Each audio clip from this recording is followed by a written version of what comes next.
I guess you would agree with me that right now we are in a terrible, terrible place. It is why we're 6 feet apart. COVID has claimed so many lives, and it's expected to get worse. The question is, how bad can things get for us here? I think that question can be answered with another question that a lot of people are posing is how long will the COVID-19 last? How long will this MCO last? Okay. And those are questions that not only the people are asking, but people like economists, like when they want to measure what is the impact, they can't actually, because this is the first time that we're all actually going through this sort of thing. We're actually having a health crisis, which was different from other economic crises where it was not actually a pandemic that was actually causing this. So I think because it's a very new situation and things are so fluid, like when we were writing the story, there was like about, I think there was less than 1,000 cases in Malaysia. It was about 900 plus, and over the weekend that number shot up to 1,300, and worldwide it became 200,000 to 300,000. So because of how things are moving, it's very difficult to put a number on anything, and it's very difficult to gauge how bad things could get. I don't think anyone has the answer at the moment. I think it's fair to say that 2020 did not start well. First we had the oil price crash, and then we had the political change, and now COVID, and then the FBM KLCI crashing below 1,300. But the people that you spoke to, what do they think about the short term? Positive, negative? The people that we spoke to, who are mainly economists, they compared it to they said it's going to be something between the AFC, the Asian financial crisis in '98, and the global financial crisis in 2008.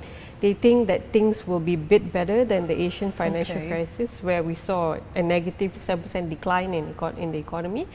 And it's going to be a little bit, they think it might be a little bit worse than the global financial crisis. Again, people are wondering, right?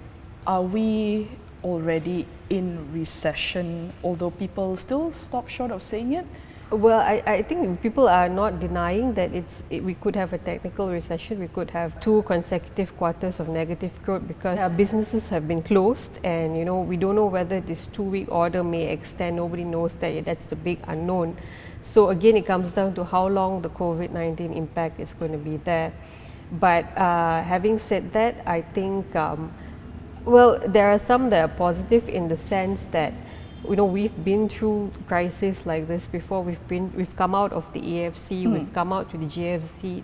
Though it takes us some time, but we will come out of it. And I think the government has acted fast with the movement control order, and we've got a stimulus package coming out with the 4 added measures.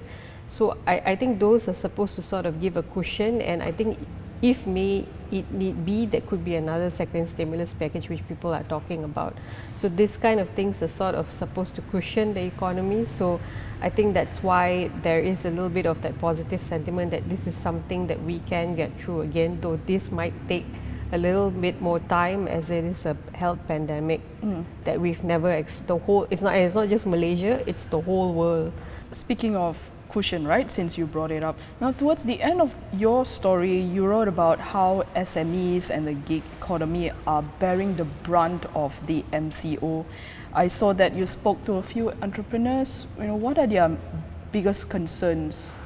Obviously, for the SME, they want more clarity. They want more clarity from the government on how this is going to play out for them. Will there be more stimulus? How long are they supposed to be closed? Those are questions that they have. And of course, what they want to cushion impact, the most obvious thing they want is a reduction in taxes, which I guess would need a relook whether we can actually afford that given our fiscal position. But another thing that the gig economy, I think freelancers are a little bit more worried because I think we had one freelancer who said that she may need to consider selling her car. Yeah, so everyone's sort of preparing for the worst kind of situation. So I think this is the group that we actually need to pay a lot of focus on, because there are more than 90% of our businesses in our countries are SMEs.